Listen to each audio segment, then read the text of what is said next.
بسم الله الرحمن الرحیم. عید سعید انشاءالله بر همه مسلمین جهان. یہ عید سعید انشاءاللہ تمام مسلمانوں، دنیا کے مظلوموں اور خاص طور پر پوری ملت کو مبارک ہو۔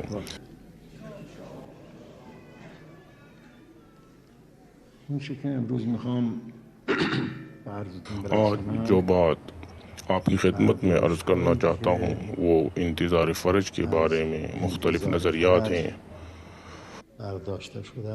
کچھ باتیں میں عرض کرتا ہوں۔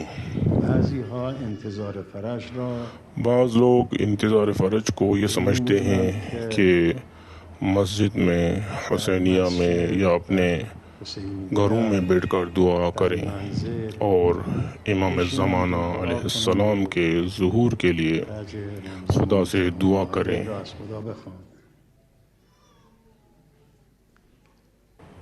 یہ نیک لوگ ہیں جن کا ایسا عقیدہ ہے۔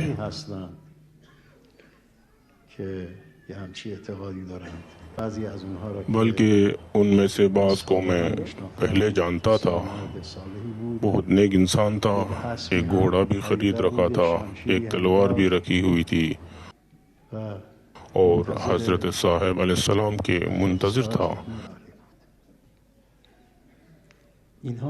یہ لوگ اپنی شرعی فرائض پر بھی عمل کرتے تھے، نہی عن المنکر بھی کرتے تھے اور امر بالمعروف بھی کرتے تھے، لیکن بس اس کے سوا اور ان سے کچھ نہیں ہو پاتا اور کسی بڑے کام کے بارے میں سوچتے بھی نہیں تھے۔ ایک اور گروہ ایسا تھا جو انتظار فرج کو اس طرح سمجھتا تھا کہ ہمیں اس بات سے کوئی مطلب نہیں ہونا چاہیے کہ دنیا میں کیا ہو رہا ہے، قوموں پر کیا گزر رہی ہے، ہماری اپنی قوم پر کیا گزر رہی ہے، ان باتوں سے ہمیں کوئی غرض نہیں ہونا چاہیے۔ ہمارا فرض یہ ہے کہ ہم اپنی عبادات اور دینی ذمہ داریاں ادا کریں۔ ان تمام معاملات کو روکنے کے لیے خود حضرت عصر تشریف لائیں گے، انشاءاللہ وہ سب کچھ درست کر دیں گے۔ ہمیں اس میں کوئی ذمہ داری نہیں ہے۔ ہماری ذمہ داری صرف یہ ہے کہ ہم ان کی آمد کے لیے دعا کریں اور دنیا یا اپنے ملک میں جو کچھ ہو رہا ہے اس سے ہمیں کوئی سروکار نہ ہو۔ یہ بھی ایک گروہ تھا، نیک لوگ تھے۔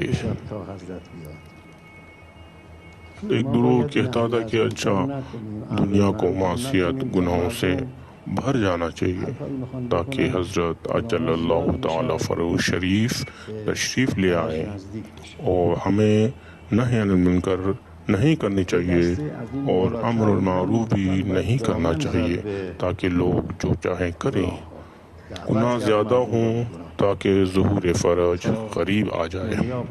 ایک گروہ ان سے بھی آگے تھا، وہ کہتا تھا کہ گناہوں کو بڑھاوا دینا چاہیے، گناہوں کی دعوت دینی چاہیے تاکہ دنیا ظلم و جور سے بھر جائے اور حضرت تشریف لے آئیں۔ یہ بھی ایک گروہ تھا اور ظاہر ہے کہ اس گروہ میں گمراہ لوگ بھی تھے، کچھ سادہ لوگ بھی تھے، کچھ ایسے گمراہ بھی تھے جو اپنے مقاصد کے لیے کو مواد دے رہے تھے۔ ایک گروہ وہ تھا جو یہ کہتا تھا کہ غیبت کے زمانے میں اگر کوئی حکومت قائم ہو جائے تو حکومت باطل ہے اور اسلام کے خلاف ہے۔ وہ مغرور تھے۔ جو لوگ بازیگر چالاک نہیں تھے، وہ بعض روایت پر مغرور ہو گئے تھے جو اس بات پر وارد ہوئی ہیں، جو بھی علم، پرچم یا قیادت حضرت مہدی علیہ السلام کے ظہور سے پہلے بلند ہو، وہ علم باطل ہے۔ انہوں نے یہ گمان کر لیا تھا کہ نہیں، ہر حکومت جو قائم ہو وہ ناجائز ہے، حالانکہ وہ روایات ان لوگوں کے بارے میں ہیں جو علم مہدی کو علم کے طور پر بلند کریں، یعنی مہدویت کے دعوے کے ساتھ سامنے آئیں، وہ باطل ہیں۔ اب ہم فرض کرتے ہیں کہ ایسی روایت موجود ہوں، تو کیا اس کا یہ مطلب یہ نہیں کہ ہماری ذمہ داری ختم ہو گئی ہے؟ کیا یہ اسلام کی بنیادی تعلیمات کے خلاف نہیں؟ کیا یہ قرآن کے خلاف نہیں کہ ہم گناہ کریں تاکہ پیغمبر یا امام مہدی علیہ السلام تشریف لائیں؟ امام مہدی علیہ السلام کس لیے آئیں گے؟ اس لیے کہ عدل و انصاف کو پھیلائیں، حکومت کو مضبوط کریں اور فساد کو ختم کریں۔ تو کیا ہم قرآن کے آیات کے برخلاف امر بالمعروف اور نہی عن المنکر کو ترک کر دیں اور گناہوں کو بڑھاوا دیں تاکہ امام مہدی آئیں؟ جب وہ آئیں گے تو کیا کریں گے؟ وہ یہیں سب کچھ کو ختم کرنے آئیں گے۔ اب ہمیں کوئی ذمہ داری نہیں رہی، اب انسان کی کوئی ذمہ داری نہیں رہی، بلکہ اس کی ذمہ داری یہ ہے کہ لوگوں کو فساد کی طرف بلائے، ان حضرات کے رائے کے مطابق جن میں سے بعض اداکار ہیں، بعض نادان ہیں۔ یہ ہے کہ بس بیٹھ جانا چاہیے اور صدام کے لیے دعا کرنی چاہیے۔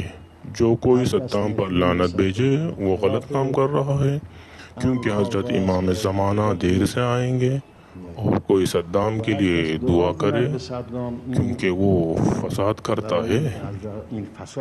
ہمیں چاہیے کہ امریکہ کے لیے دعا گو ہوں، سوویت یونین کے لیے دعا گو ہوں، اور ان کے ایجنٹوں جیسے صدام اور ان جیسے دوسرے افراد کے لیے دعا گو ہوں، تاکہ وہ دنیا کو ظلم و جور سے بھر دیں اور حضرت امام زمانہ تشریف لے آئے۔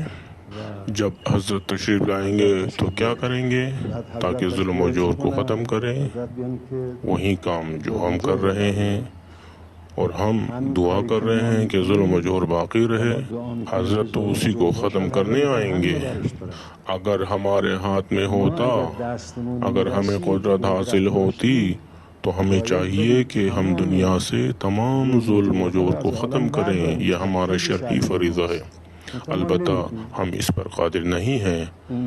بات صرف اتنی نہیں کہ حضرت دنیا کو عدل و انصاف سے بھر دیں گے، نہ تم اپنی ذمہ داریوں سے ہاتھ کھینچو، نہ یہ سمجھو کہ تمہاری ذمہ داری نہیں رہی۔ ہم پر لازم ہے کہ ہم سمجھیں جو یہ کہتا ہے کہ حکومت کی ضرورت نہیں، اس کا یہ مطلب یہ ہے کہ ملک میں انتشار اور بد نظمی ہو۔ اگر کسی ملک میں 1 سال تک حکومت نہ ہو، نظام نہ ہو، تو ایسا فساد پھیل جائے گا کہ اس کی حد نہیں ہوگی۔ جو یہ کہتا ہے کہ حکومت نہ ہو، اس کا مطلب یہ ہے کہ ملک میں ہرج و مرج ہو جائے، لوگ ایک دوسرے کو قتل کریں، ایک دوسرے پر ظلم کریں، تاکہ حضرت امام مہدی علیہ السلام آئیں۔ تو پھر حضرت آ کر کیا کریں؟ حضرت تو اسی لیے آئیں گے تاکہ ان خرابیوں کا خاتمہ کریں۔ اگر کوئی عقل مند ہو، اگر بیوقوف نہ ہو، اگر بدنیت نہ ہو، اگر یہ بات کسی سیاسی سازش کا حصہ نہ ہو کہ وہ ہمیں دھوکہ دے رہے ہیں، ان سے غافل کر دیں تاکہ وہ جو چاہیں کر سکیں، تو ایسا شخص بہت نادان ہی ہو سکتا ہے۔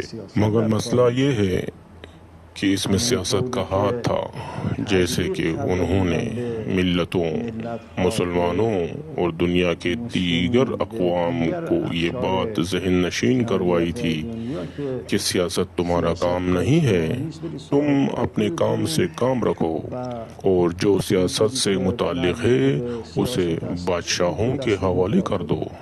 اچھا، وہ تو چاہتے ہی تھے کہ لوگ غافل ہو جائیں اور سیاست کا معاملہ حکومت کے ظالموں کے، امریکہ اور سوویت اور ان جیسے دیگر لوگوں کے ہاتھ میں دے دیں، اور ان کے جو کارندے ہیں وہ آ جائیں اور ہماری ہر چیز لے جائیں،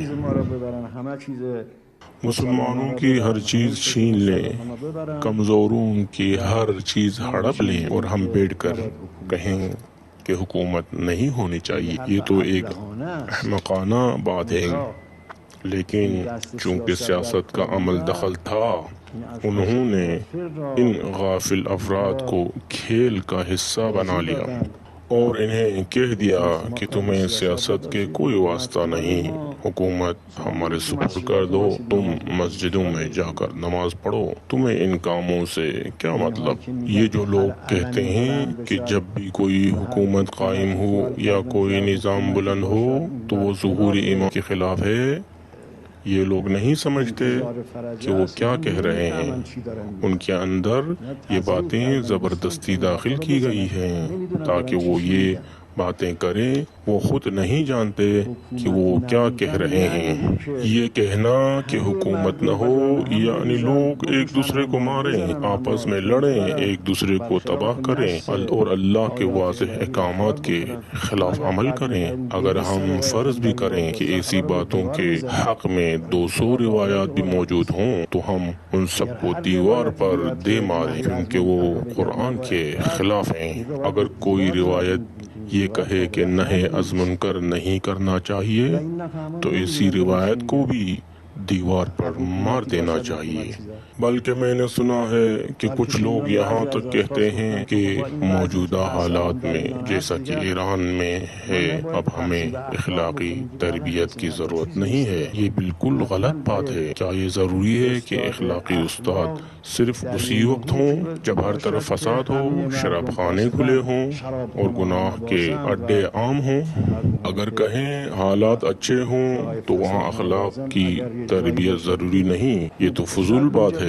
اگر اس کے پیچھے سیاست کا ہاتھ نہ ہوتا تو یہ سب باتیں محض حماقت ہوتی، لیکن وہ دشمن جانتے ہیں کہ وہ کیا کر رہے ہیں، وہ ہمیں راستے سے ہٹانا چاہتے ہیں۔ جی ہاں، بلا شبہ دنیا کو عدل سے بھر دینا یہ کام ہم نہیں کر سکتے، اگر ہم کر سکتے تو ضرور کرتے، لیکن چونکہ ہم نہیں کر سکتے اس لیے ان حضرت مہدی آنا ہوگا۔ اس وقت دنیا ظلم سے بھری ہوئی ہے۔ آپ دنیا میں ایک چھوٹا سا نقطہ ہے، دنیا ظلم سے بھری ہوئی ہے۔ اگر ہم ظلم کو روک سکتے ہیں تو روکنا چاہیے، یہ ہمارا فریضہ ہے۔ اسلام اور قرآن کا تقاضا ہے، اس نے ہمیں ذمہ داری دی ہے کہ ہمیں ہر ممکن کوشش کرنی چاہیے، لیکن ہم یہ سب نہیں کر سکتے۔ چونکہ ہم نہیں کر سکتے اس لیے وہ آئیں گے تاکہ یہ کام انجام دیں، لیکن ہمیں حالات کو سازگار بنانا ہوگا۔ تیاری کا مطلب یہ ہے کہ ہم حالات کو ایسا بنائیں جو حضرت کے آنے کے لیے موزوں ہو۔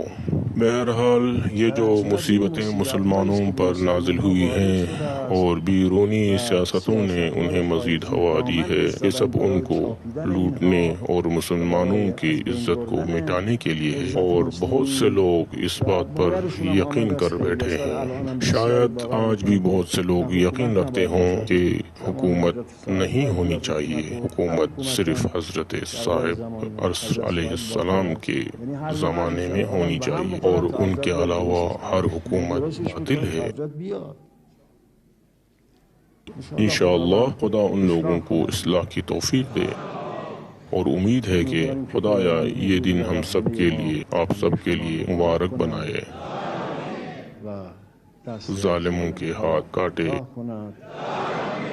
ظالموں کو کچلنے کی طاقت عطا فرمائے۔ برای سرکوب کردن این ظالم ها. السلام علیکم و رحمت الله.